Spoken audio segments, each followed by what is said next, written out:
Et bonjour tout le monde. Voilà, donc on se retrouve ensemble pour la troisième et dernière étape pour l'entretien du winch. Donc là, on se retrouve au moment où tout a été bien nettoyé et regraissé par-dessus. Donc voilà, chaque pièce a été bien graissée. Donc je vais vous montrer un petit peu où on en est.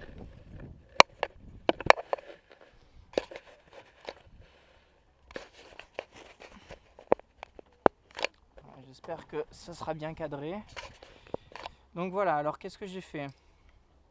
Ici, donc on a mis l'huile, on a tout bien graissé, etc. Je clique les deux nouveaux cliquets que j'ai installés. Je fais attention qu'ici il y a un endroit, un haut et un bas. Donc je fais bien gaffe que ça soit dans le bon sens, sinon ça ne marchera pas. Vous voyez que de suite ça clique. Impeccable. En plus de ça, on prend la petite rondelle qu'on va positionner comme ceci en dessous. Et là on vient placer ça ici.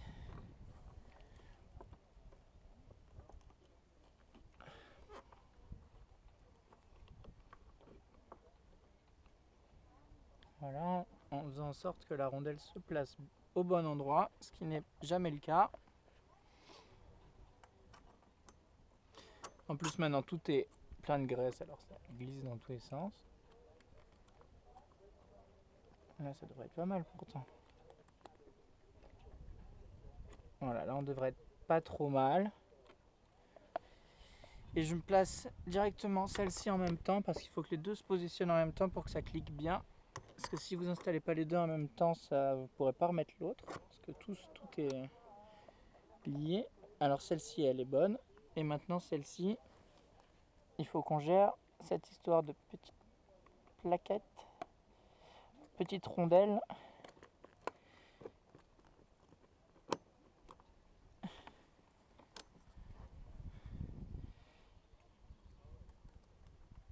Qui n'a pas envie de se placer où il faut. Ah voilà, tac, impeccable.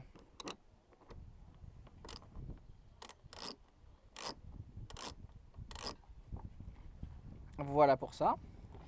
Maintenant, hop.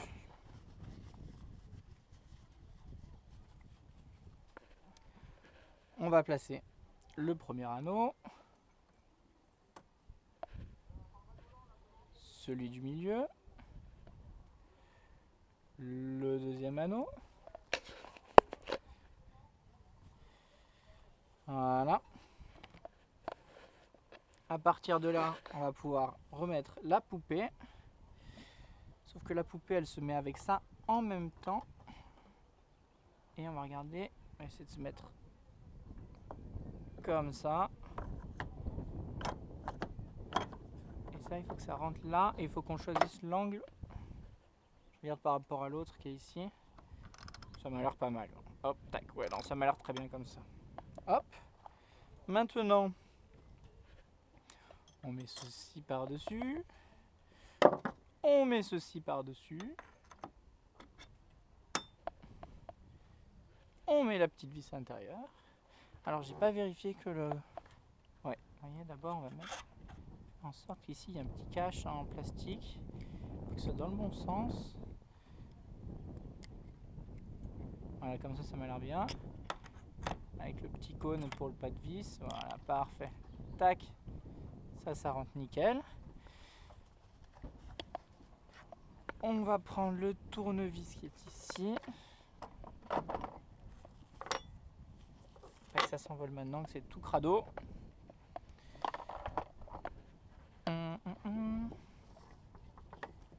Voilà. On revisse.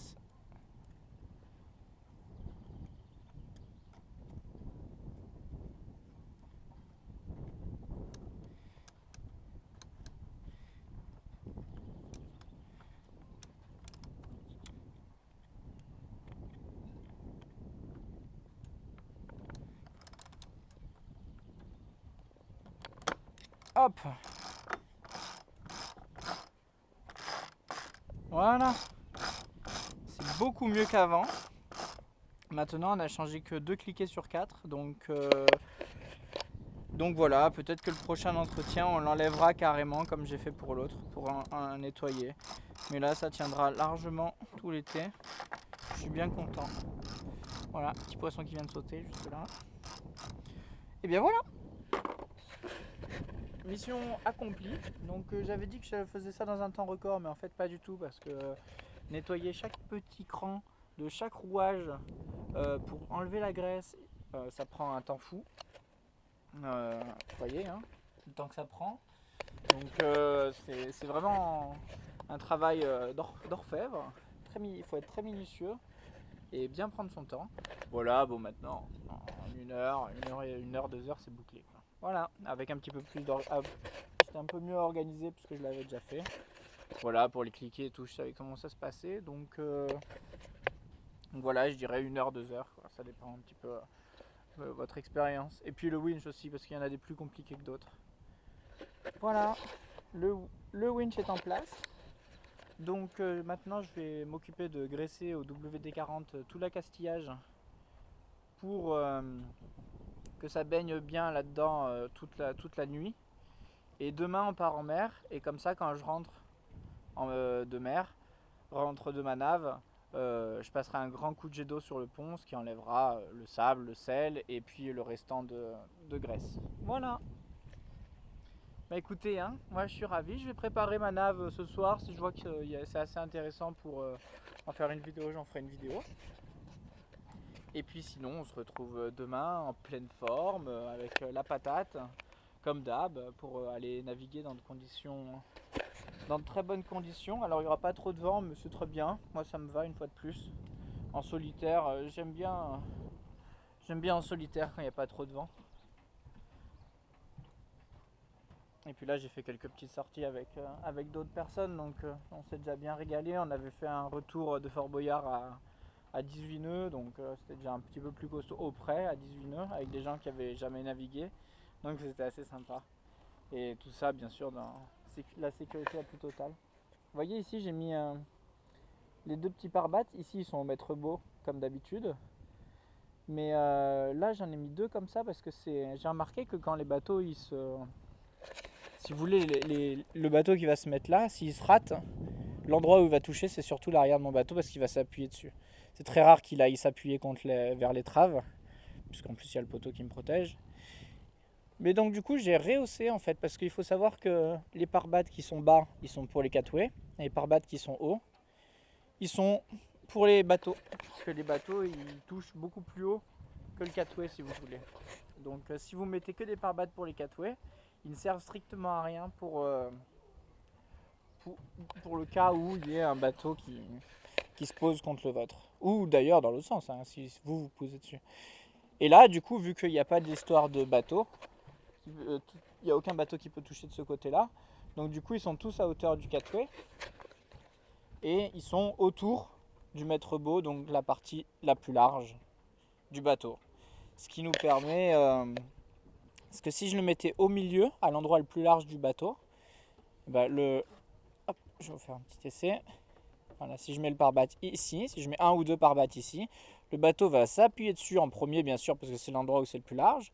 Sauf qu'après, il va avoir tendance à pivoter, soit à droite, soit à gauche, et il va tourner autour, et le bateau ne sera pas stable du tout. Alors que si vous mettez l'endroit le plus large qui est ici, et vous mettez à intervalles réguliers, genre 20-30 cm à peu près, sur les côtés, bah quand le bateau il arrive, hop, le bateau arrive, hop, il y a un petit poisson qui vient de baser juste en dessous.